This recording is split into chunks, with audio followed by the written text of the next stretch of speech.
இந்த கிளைமேட்டுக்கு ஏற்ற மாதிரி சூப்பரான ஒரு ப்ராடக்டோட வந்திருக்கேன் இன்னைக்கு.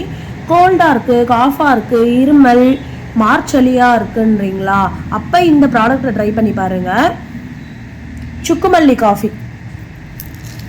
இந்த சுக்குமல்லி காஃபியில் சுக்கு, மிளகு, திப்பிலி, அதிமதுரம், சித்தரத்தை, அஸ்வகந்தா இதெல்லாமே மிக்ஸ் பண்ணியிருக்கோம். நாட்டு சர்க்கரையும் சேர்த்துருக்கோம். டைரெக்டாக பாலில் ஒரு ஸ்பூன் போட்டு குடிச்சிக்கலாம். அப்படி இல்லை நான் பால் குடிக்கிறது இல்லைன்றவங்க சுடுதண்ணியில் போட்டு ஒரு ஸ்பூன் போட்டு குடிச்சிக்கலாம். டக்குன்னு காஃபு, இருமல்லாம் சூப்பராகவே கேட்குது. இதை பற்றின தகவல் வேணும்னு நினைக்கிறவங்க வாட்ஸ்அப் பண்ணுங்கள். பாய்.